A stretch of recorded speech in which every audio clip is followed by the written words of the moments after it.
Gente, eu não sei se todos aqui me conhecem, mas eu me chamo Vinícius, eu sou casado com a Virgínia, ela está aqui na frente. Mês que vem completamos 2 anos de casado, olha que bênção. Glória a Deus. Deus foi bom comigo, amém, irmãos? Eu orei muito e ela orou pouco, amém?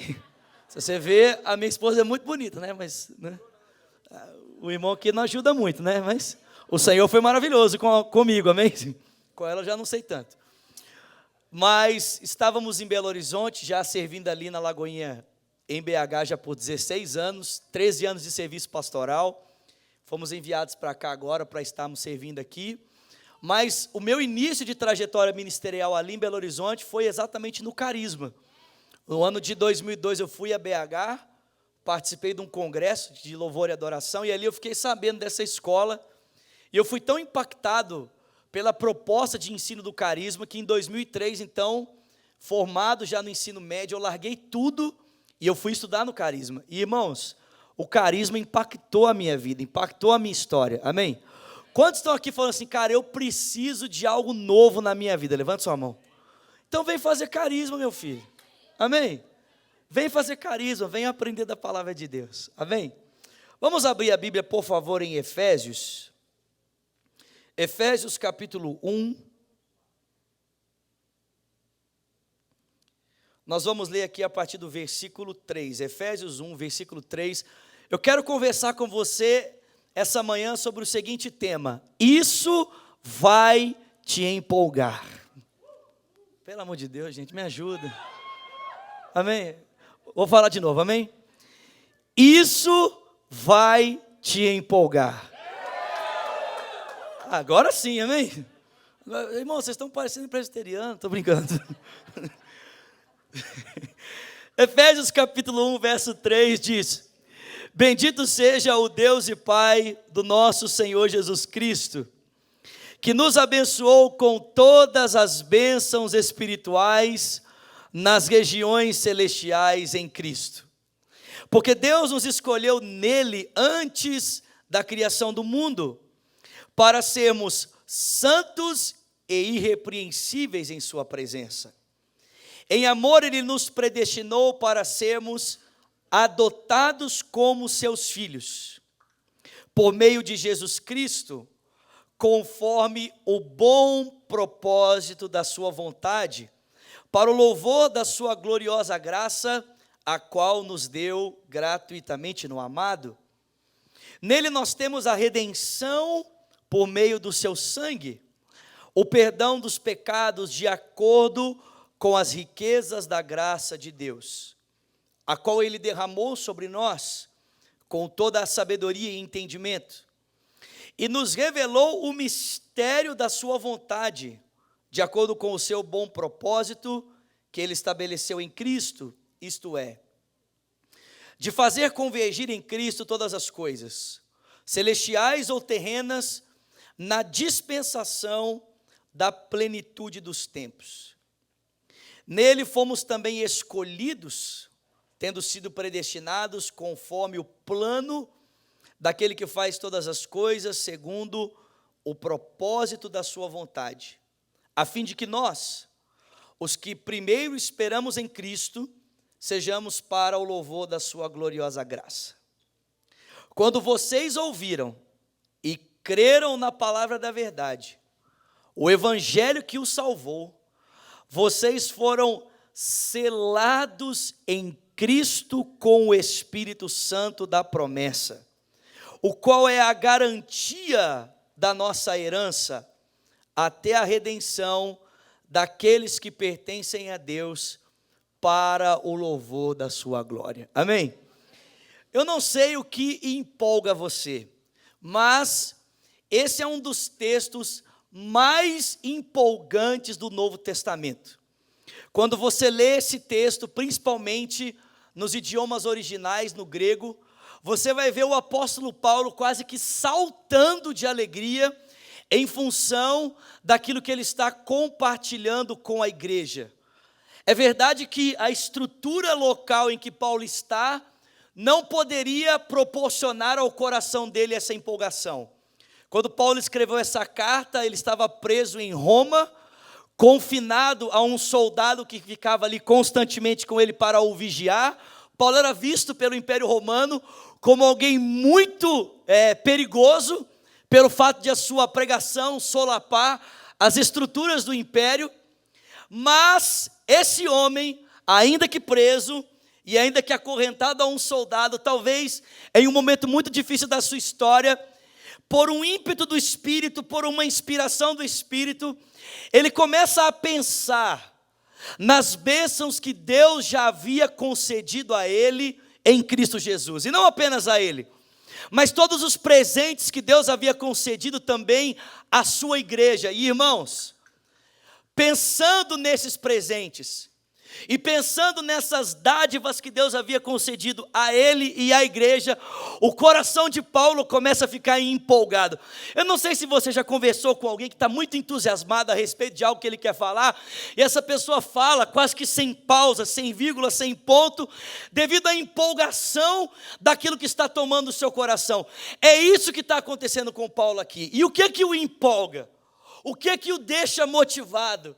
O que faz com que Paulo, mesmo em uma estrutura difícil, tenha o seu coração cheio de expectativa, está excited por aquilo que ele está falando? Irmãos, o que deixa Paulo empolgado é pensar naquilo que Deus já havia concedido a ele por causa de Jesus Cristo. Preste atenção, olha como o verbo está conjugado aqui. Paulo não diz que ele estava empolgado por aquilo que Deus o daria. Paulo diz: eu estou empolgado por causa daquilo que já me foi dado. Eu estou empolgado porque alguns presentes da parte de Deus, que antes não eram realidade, agora se tornaram claros, se tornaram reais e estão disponíveis para mim e para todo o povo de Deus que tem a sua fé no Senhor Jesus Cristo. Eu sei que essas duas palavrinhas aqui conectadas a presente, às vezes ficam meio difíceis para nós de entendermos, porque são palavras que não estão mais comumente no nosso linguajar. Mas Paulo diz que os presentes que Deus já nos deu, eles são espirituais, e eles vão até os lugares celestiais em Cristo. O que Paulo está querendo dizer com isso? Quando Deus nos deu presentes, e Paulo diz, esses presentes são espirituais e vão até as regiões celestiais, o que ele está querendo dizer? Irmãos, nós temos um problema sério com essa categoria espiritual, porque a nossa mentalidade, devido à influência do pensamento grego, a respeito de espírito ou de espiritual, é sempre muito imaterial, etéreo. A gente pensa em algo espiritual e a gente logo pensa em algo que as nossas mãos não podem tocar, algo que a gente não pode acessar, ou em alguma coisa que está em algum lugar distante que eu não posso ter acesso. Mas, irmãos, entender que os presentes são espirituais é muito simples. É só você pensar nas estruturas de bênçãos daquilo que Deus concedia no Antigo Testamento. O nosso Deus sempre foi um Deus abençoador. Ele sempre foi um Deus de conceder presentes. Só que a realidade daquilo que Deus fazia no Antigo Testamento era transitória, não era definitiva, não tinha um caráter permanente. Ou seja, as pessoas eram perdoadas, mas aquele perdão não tinha validade eterna. As pessoas recebiam o Espírito Santo, mas aquele Espírito enviado era apenas para um grupo seleto de pessoas e apenas para o cumprimento de uma função, e logo esse Espírito ia embora. Mas, irmãos, preste atenção, o que Deus está fazendo agora, o que Deus fez agora, por mim e por você em Cristo, tem caráter eterno, duradouro, sólido, firme. As realidades que Deus nos concedeu em Jesus, elas nunca mais mudarão. Você pode dar glória a Deus por isso? Não importa o lugar onde você esteja, não importa o que você faça ou deixe de fazer, a roupa que você vista, a igreja que você frequente, ou o país onde você mora. Irmão, preste atenção, o que Deus está concedendo a você agora, não tem nada a ver com o que você é capaz de fazer, ou o lugar onde você está, mas tem a ver com uma pessoa chamada Jesus Cristo. E porque o caráter dele é sólido e firme, o que Deus tem concedido a você em Cristo também é sólido e firme. E, irmãos, vai até os lugares celestiais. Ou seja, não existe uma realidade do universo que não funcione aquilo que Deus já nos concedeu. E eu não sei você, mas Paulo, pensando nisso, o coração dele começa a ficar muito entusiasmado. Ele fica empolgado. E a sua empolgação resulta em uma explosão. Que explosão é essa? Gratidão. Paulo diz: cara, Deus já fez tanto por mim em Cristo. Deus já me concedeu tantas coisas por causa do Filho de Deus, que a única opção que eu tenho diante de tudo aquilo que eu tenho recebido é explodir em louvor. Essa palavra bendito significa exaltação, significa louvor, significa adoração. Talvez você venha para o culto na expectativa de que em algum momento dessa celebração cause em você a emoção necessária para que você possa explodir em adoração. Mas, meus irmãos, preste atenção, a adoração sempre vai ser um resultado da revelação que nós temos de Deus e do seu favor para conosco. Todas as vezes que nós entendemos quem Deus é, ou todas as vezes que nós entendemos o que Deus fez, isso nos leva a uma ação. E que ação é essa? A explosão de adoração, a explosão de gratidão, a explosão de louvor. Paulo diz: Deus fez algo por mim. Tem alguém comigo aqui essa manhã? Deus me deu algo firme, algo sólido, algo que não vai mudar por causa de Cristo. E o que resta para mim? O que me resta é adoração. O que resta para mim? O que me resta é louvor. E, irmão, preste atenção no que eu vou dizer para você essa manhã. O seu louvor, como resultado da revelação do favor e da graça de Deus, pode fazer fortalezas à sua volta virem ao chão.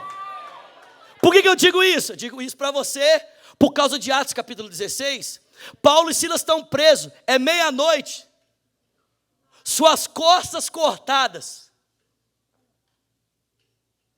totalmente esbofeteados, privados de qualquer benefício, qualquer conforto. A Bíblia diz que os pés deles eram amarrados em um tronco, e quando você estuda um pouco da história, você descobre que esse tronco se abria, e os presos então eles iam de costas ao chão, para que a fuga deles se tornasse mais difícil, impossibilitada. Só que, irmãos, esse lugar onde Paulo e Silas foram presos, descrito ali em Atos 16, era o fosso, era o esgoto da prisão. Então imagina, os caras levaram uma quarentena de açoites romanos, que é aquele mesmo açoite que você vê Jesus levar no filme A Paixão de Cristo. Esmurrados, esbofeteados, presos, o pé amarrado em um tronco, que se abria o pessoal caía de costa. E a realidade à volta deles, esgoto. A Bíblia diz que por volta da meia-noite, tem alguém comigo aqui? Paulo e Silas começaram a murmurar, sim ou não? Começaram a reclamar, sim ou não? O que eles começaram a fazer, irmãos? A Bíblia diz que eles começaram a louvar a Deus em alta voz, ao ponto de que os outros presos os ouviam. Porque, irmão, a gente até pode louvar a Deus quando as situações estão difíceis, num tom de lamento. Ai, Senhor, muito obrigado. Que bênção, o Senhor tem feito tanto por mim, o Senhor me trouxe para Orlando. Ai, tão bom estar aqui, só que não. Mas você pode louvar a Deus com entusiasmo. Você pode louvar a Deus com empolgação. E é exatamente isso que Paulo e Silas fazem. E a Bíblia diz que por causa disso, as portas das prisões se abriram e se quebraram os grilhões, e eles foram postos em liberdade por causa da expressão de gratidão que vinha como revelação sobre quem Deus é e sobre aquilo que Deus fez por eles. Irmãos, vocês estão comigo aqui? O mesmo acontece no Antigo Testamento, querido. Em 2 de Crônicas, tem 3 exércitos. Eu queria ter falado disso domingo passado lá no Holy Land, aleluia. Mas não dava, não tinha tempo. 3 exércitos se levantam contra o exército de Josafá. Ele ouve a notícia e ele fica então preocupado, e ele vai até Deus. E ele pergunta: Senhor, e agora? E aí Deus fala assim para ele: Josafá, é muito simples, coloca a equipe de louvor na frente e vai me adorando, que o resto eu faço. Irmãos, eles vão para a batalha contra três exércitos. Primeira estratégia de artilharia, uma equipe de louvor, cantando em alta voz: o Senhor é bom e o seu amor dura para sempre. O Senhor é bom e o seu amor dura para sempre. O Senhor é bom e o seu amor dura para sempre. A Bíblia diz que quando eles chegaram no alto da montanha e avistaram seus inimigos, eles eram apenas despojos de guerra, porque o Senhor colocou a emboscada contra os três exércitos e eles se mataram. O que sobrou para Josafá? Apenas resgatar a vitória que Deus havia concedido a eles. Deixa eu dizer uma coisa para você: talvez o seu louvor não mude o que está à sua volta, mas certamente ele vai mudar o seu caráter, vai mudar quem você é, vai tornar você mais grato, mais agradecido, uma pessoa melhor para as pessoas que estão à sua volta. Alguém pode dar um glória a Deus por isso aqui? Diria o André: me ajuda a pregar, Lagoinha. Gratidão. Que bênçãos são essas pelas quais Paulo está empolgado? Que bênçãos são essas, que memórias são essas que Paulo resgata no tempo de adversidade, que faz com que ele fique empolgado? E isso tem que te empolgar. Primeiro, Paulo se lembra de que ele foi escolhido por Deus antes da fundação do mundo, para ser santo e irrepreensível em sua presença. Paulo se lembra que, por causa do seu amor, em amor, Deus o predestinou para ser adotado como seu filho, para que o nome de Deus fosse honrado através da vida de Paulo. Alguém pode dar uma glória a Deus por isso? Deixa eu dizer algo para você, meu irmão: você foi escolhido. Você foi escolhido antes da fundação do mundo. Deus já o havia escolhido para ele. O que isso significa? Isso significa que o fato de Deus ter escolhido você é um ato livre e soberano. Não existia mundo, não existia nada. Seus parentes não estavam lá, sua família não estava lá, seus erros não estavam lá, seus acertos não estavam lá. Mas Deus decidiu livremente, por um ato soberano e livre de sua graça, voltar os olhos dele para você e dizer: eu quero você para mim. Alguém pode dar glória a Deus por isso? Eu quero você para mim. Você é meu. Fica muito simples entender isso quando a gente olha para Romanos capítulo 9, para a história de Esaú e Jacó, e a gente percebe que os meninos estavam ali no ventre da sua mãe, não haviam feito nada, nem bom e nem ruim, e a Bíblia diz que Deus virou para Jacó e disse: Jacó, eu quero você. Tem gente que acha que o futuro de Jacó era determinado pela bênção da primogenitura que ele deveria receber do seu pai. Eu digo para você, o futuro de Jacó não estava ancorado na bênção que ele poderia receber do seu pai, mas na promessa que Deus havia feito a ele quando o escolheu ainda no ventre da sua mãe. Meu irmão, Deus te escolheu, você é escolhido. E por que é importante pensar nessa questão da eleição? Por que é importante saber que eu fui escolhido por um ato livre e soberano da graça de Deus? A gente canta aquela música: Deus me ama e o seu amor é tão grande. Irmãos, para que o amor de Deus fosse incondicional, não deveria haver condições para que Ele nos escolhesse. E é por isso que nos escolheu antes da fundação do mundo. Por que é importante saber isso? Primeiro, é importante saber isso, porque isso nos ajuda a lidar melhor com a nossa história. Isso nos ajuda a lidarmos melhor com o nosso passado. Muitos de nós aqui talvez tenham uma história difícil, de muitos erros e poucos acertos. E a gente pensa que a nossa história está fadada ao que a gente construiu, que nós vamos acabar nos tornando o acúmulo dos nossos erros. Só que deixa eu dizer uma coisa para você, meu irmão: você não vai ser o resultado dos seus erros ou dos seus acertos, você vai ser o resultado daquilo que Deus disse que você vai ser. E por que eu digo isso? Eu digo isso por dois motivos. Primeiro motivo, eu digo isso porque eu olho para Paulo. E, irmão, se Paulo fosse, no seu futuro, o resultado das suas escolhas, ele seria um extremista religioso pronto para explodir alguém a qualquer momento. Irmãos, Paulo tinha sido um assassino, um torturador, um perseguidor, alguém que não tolerava pessoas que não se enquadravam nos seus parâmetros religiosos. Mas perceba, nós estamos lendo a carta de um homem que não se tornou o resultado das suas escolhas, mas se tornou o resultado da escolha de Deus. Ei! Nós estamos lendo passagens que descrevem não o que esse homem se tornou por aquilo que ele fez, mas o que esse homem se tornou por aquilo que Deus fez por ele. Paulo diz: eu fui escolhido por Deus no ventre da minha mãe para ser apóstolo, um mensageiro de Deus para as nações da terra. Olhe para a sua vida, olhe para você hoje. Talvez o seu passado dissesse para você que você nunca estaria aqui, mas o fato é que antes da fundação do mundo, o Cordeiro de Deus olhou para você, o Filho de Deus olhou para você, o Rei do Universo olhou para você e ele disse: você é meu. E sabe o que você está se tornando hoje? Você está se tornando hoje aquilo que Deus escolheu você para ser. Saber da eleição nos leva a lidarmos melhor com a nossa história.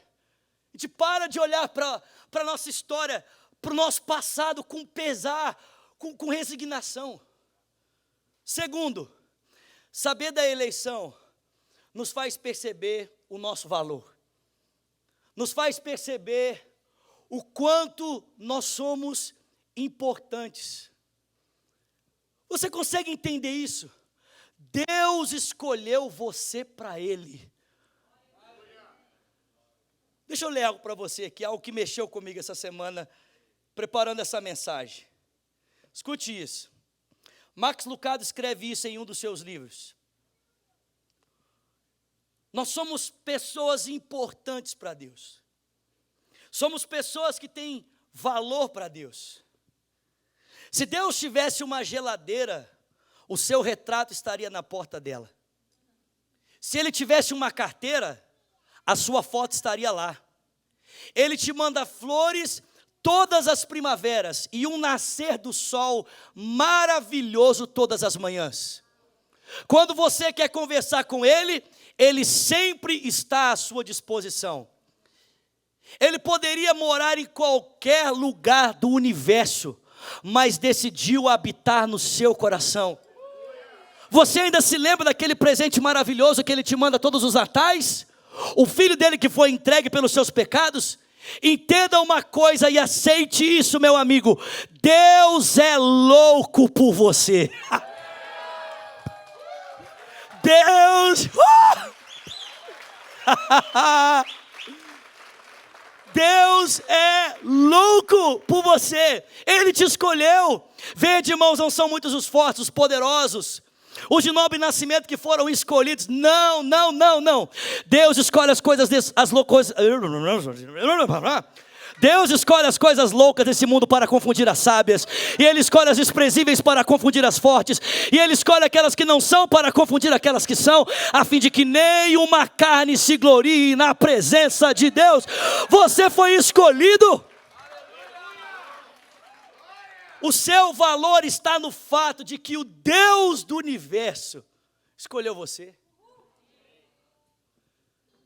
Meu irmão, com essa afirmação no seu coração, você pode enfrentar qualquer problema.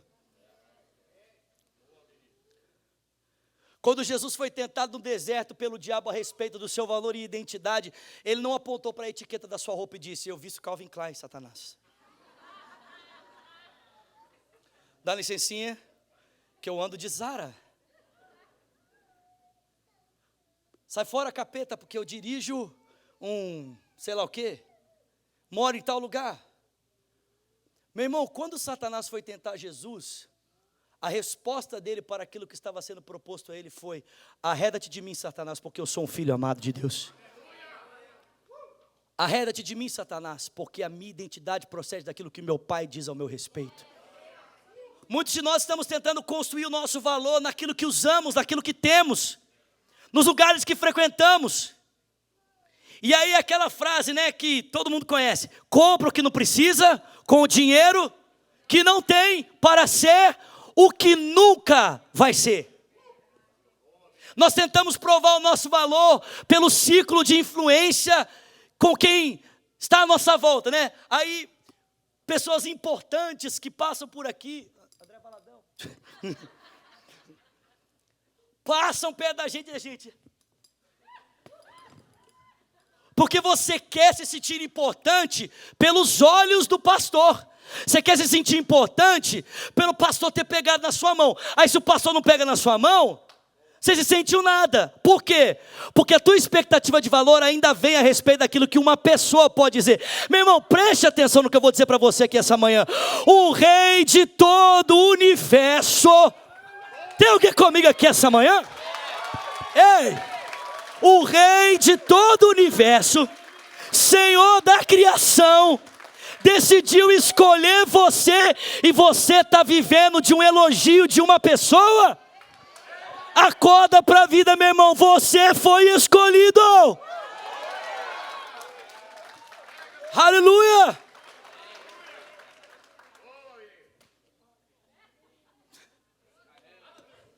Fala, papai, fala mesmo. Olha aí.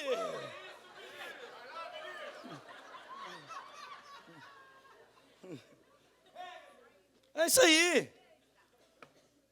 Irmãos, nós fomos eleitos. Meu Deus. Eu não sei você, mas o dia que a minha esposa decidiu casar comigo, a minha vida mudou. Não, e eu não estou brincando, estou falando sério. Olha os vídeos na internet, você saberá o que eu estou dizendo. Eu era careca, sem barba e gordo. A minha esposa me fez ter cabelo, ter barba e ficar magro. E vestia assim, irmão. Gente, se o amor de uma pessoa transforma a nossa vida, o que dirá o amor de Deus? Se estar apaixonado por alguém que a gente considera importante, o que significa para nós, o que deve significar para nós entender que o Deus do universo está apaixonado por nós e decidiu nos escolher para Ele? Segundo, você não é apenas eleito. O que foi, Jason?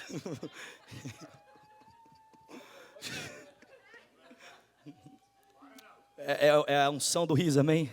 Receba você também. Segundo, cara, Paulo diz que você e eu fomos perdoados. Cara, nós fomos perdoados. Às vezes a gente só entende o valor das coisas quando a gente entende o valor que elas custam, o preço que elas custam. Você dá valor para uma coisa quando você entende o preço que ela custou. Você já parou para pensar no preço que o sacrifício do Filho de Deus teve pela sua vida? Você já parou para pensar o quanto custou a Jesus para que eu e você estivéssemos aqui essa manhã completamente perdoados dos nossos pecados e livres de toda condenação? Em Isaías 53, o profeta diz que certamente Ele levou sobre si as nossas dores e as nossas enfermidades. Nós o reputávamos como alguém ferido de Deus, alguém que estava sendo oprimido por Deus. Mas o profeta diz que certamente Ele levou sobre si as nossas dores e as nossas enfermidades levou sobre si. Nós o reputávamos como aflito, ferido, mas Ele foi moído pelas nossas transgressões. Ele foi ferido pelas nossas transgressões. E Ele foi moído pelas nossas iniquidades. O castigo que nos traz a paz estava sobre Ele, e pelas suas pisaduras nós fomos sarados. Eu não sei se você já tinha parado para pensar na conexão que o profeta faz das palavras. Ele diz, preste atenção, que pela transgressão Jesus foi ferido ou foi cortado, e pelas iniquidades Ele foi esmagado ou teve hematomas. Pela transgressão, pelo pecado visível, Cristo foi cortado. E pela iniquidade Ele teve hematomas. Irmãos, preste atenção. A transgressão é o pecado aparente, é o pecado que todo mundo pode ver. Transgredir a lei significa ir além daquilo que a lei diz. E isso é visível. O profeta está dizendo, pelos pecados visíveis de todo o mundo, pelos pecados visíveis de toda a humanidade, o Filho de Deus foi cortado, foi ferido. A palavra usada aqui no original é um corte superficial evidente. Pelos pecados visíveis, Cristo foi cortado de maneira visível. Os cortes, as marcas no seu corpo visíveis, estavam diretamente ligados aos pecados que todo mundo vê. Mas o texto não diz apenas que Cristo foi ferido, diz que ele foi esmagado ou teve hematomas pelas iniquidades. E se a transgressão é o pecado visível, a iniquidade é a intenção, o pecado oculto do coração, a cobiça, a inveja, o orgulho, aqueles pecados dos quais nós não falamos, mas que destroem a vida tanto quanto os aparentes. O profeta diz que por esses pecados, Cristo teve hematomas. E se a ferida é um corte superficial visível, o hematoma é um machucado interno, que pode transparecer, mas não necessariamente. Irmãos, preste atenção no que eu estou dizendo para você essa manhã. Para que você fosse perdoado dos seus pecados, Cristo foi dilacerado no corpo dele, sofreu muitos hematomas, para que o castigo que nos traz a paz estivesse sobre ele, pelas suas pisaduras fôssemos sarados. Só que ele não foi apenas cortado no seu corpo, ele foi oprimido na sua alma. Em Mateus capítulo 26, verso 36, a Bíblia diz que no jardim do Getsêmani, angustiado diante do cálice que ele deveria beber, o cálice da ira de Deus, ele se prostra e diz: Pai, se possível, passa de mim esse cálice, todavia não seja feita a minha, mas a tua vontade. E ao se submeter, ao se entregar à vontade de Deus, o texto bíblico diz para mim e para você, que a sua alma se tornou angustiada até a morte. Talvez alguns de vocês aqui saibam o que é ter uma alma angustiada até a morte. Talvez pessoas até que nos assistem pela internet saibam o que significa isso. Cristo foi tomado de um sentimento de morte. Mas ele não apenas sofreu no seu corpo, e não apenas sofreu na sua alma, mas em Mateus 27, 45, a Bíblia diz que pregado naquela cruz, seus olhos voltados para o céu, como que em uma oração de entrega e lamento, orando o Salmo 22, Jesus olha para o céu e ele diz: Deus meu, por que me desamparastes? Irmãos, em toda a trajetória terrena do Senhor, não houve um só momento em que ele se referiu ao seu Pai como Deus. Aliás, a relação deles era tão profunda, que Jesus nos fez conhecer Deus não apenas como Pai, mas como o Abba Pai, o Paizinho. Mas ali naquela cruz, com seus pés e mãos perfurados, o seu lado transpassado, o Filho de Deus levanta os seus olhos e ele percebe a relação com o seu Pai alterada por causa do nosso pecado. O Pai volta as costas para ele, porque não pode suportar ver o seu Filho sendo o cordeiro de substituição pelo pecado do mundo inteiro. Custou caro. Você e eu fomos perdoados. E quem pagou o preço por esse perdão definitivo foi o Filho de Deus naquela cruz do Calvário. Só que eu tenho uma boa notícia para você, e eu espero que isso empolgue você, amém? Ele ressuscitou de dentre os mortos, está vivo à direita de Deus, e ele vai voltar para julgar os vivos e os mortos. Alguém pode dar glória a Deus por isso? Aí você pode dizer: ok, pastor, e o que esse negócio de perdão tem a ver com a minha vida? Eu vou dizer para você. Sabe o que isso tem a ver com a sua vida? É que porque você foi perdoado, você não precisa ficar andando por aí tentando provar que você é bom para ninguém.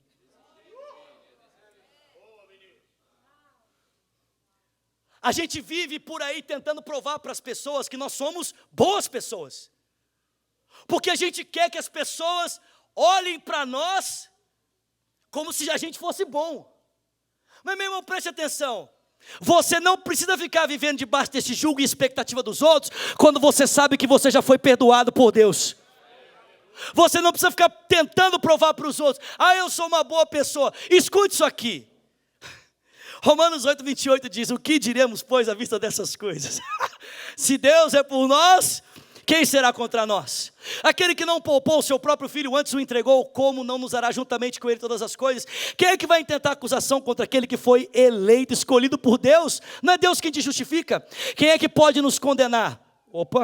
Não foi Cristo quem morreu por nós? Não foi Ele quem ressuscitou? Não é Ele quem está à direita de Deus? Não é Ele quem intercede por nós? Meu irmão, só tinha uma pessoa que poderia acusar você, trazer um peso de condenação para você, dizer para você: você não é bom para mim o suficiente. Essa pessoa era Jesus. Mas ao invés de dizer para você: você não é bom o suficiente, Ele decidiu morrer por você e te perdoar dos seus pecados, para que você tenha condição de bater no peito e dizer: eu não sou bom o suficiente, mas Jesus foi bom o suficiente por mim. Uau! Ele foi bom. E that's it. Às vezes a gente pensa que o julgo da religiosidade tem a ver só com a questão da roupa que usamos, né? Aí a gente pensa assim, que se a gente colocar uma roupa descolada, um sapato bonitinho, uma calça apertada, a gente está livre desse julgo da religiosidade. Mas deixa eu dizer uma coisa para você: se você ainda está vivendo para tentar agradar alguém, você ainda é julgo da religião. Nós não precisamos provar para ninguém que nós somos bons. O que nós precisamos é deixar claro para todo mundo que nós fomos perdoados. Paulo diz: cara, isso tem que te empolgar. Você precisa se lembrar, você foi perdoado. Você precisa se lembrar, você foi escolhido. E por último, cadê o Samuca?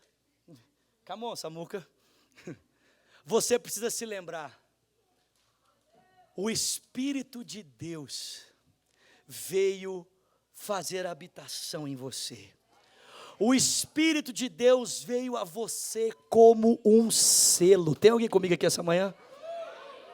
Diga comigo: selo. E o selo, no contexto do Antigo Testamento, tinha dois sentidos. O primeiro, o sentido do selo, era um sentido de posse. Você adquiria um terreno ou adquiria um bem, e era colocado então um selo sobre aquilo. E aquele selo significava: isso tem dono. Isso pertence a alguém. Meu irmão, deixa eu dizer uma coisa para você: você tem um selo. Meu Deus do céu, aleluia. Se você não glorifica, eu vou glorificar por você, amém? Você tem um selo. Eu acho que um dos textos mais inspiradores para mim do Novo Testamento está no Evangelho de João. Jesus vira para as pessoas que estavam diante dele e diz: olha, ninguém pode vir a mim se o meu Pai não enviar. Ninguém. Não tem como você vir a mim. Ele fala para as pessoas: vocês não são ovelhas minhas porque vocês não me ouvem. Se vocês me ouvissem, vocês seriam as minhas ovelhas. Porque ninguém pode vir a mim se o meu Pai não enviar. Mas ele prossegue dizendo: mas todo aquele que vem a mim, de maneira nenhuma lançarei fora. E ninguém o arrebatará das minhas mãos. Meu irmão, você consegue entender isso? Você é propriedade de Jesus, e porque você pertence a Ele, ninguém pode tirar você das mãos dele. Ninguém. Ninguém. Há um selo do Espírito. A segunda questão do selo é a seguinte: o selo é a garantia de que a correspondência vai chegar no seu devido lugar. Toda correspondência precisa de remetente, destinatário e selo. O selo é a garantia de que a correspondência vai chegar ao seu destino. Irmão, em outras palavras, o que eu estou dizendo para você essa manhã é o seguinte: Deus garantiu o seu passado quando Ele escolheu você antes da fundação do mundo. Ele garantiu o seu presente através do perdão dos seus pecados, e Ele está garantindo o seu futuro por meio do selo do Espírito Santo. Por meio do selo do Espírito Santo. Escute isso aqui. Sabe qual é a garantia de que você vai chegar? Sabe qual é a garantia? Não é a sua força, não é a sua capacidade, não é o que você sabe, não é o lugar onde você está.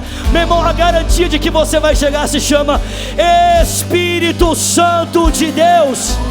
Filipenses 1,6 diz: aquele que começou a boa obra em vós, Ele é fiel para terminar essa boa obra até o dia de Cristo Jesus. Alguém pode levantar a sua mão o mais alto que puder e exaltar a Deus, porque Ele te escolheu, Ele te perdoou e Ele te selou com o Espírito Santo.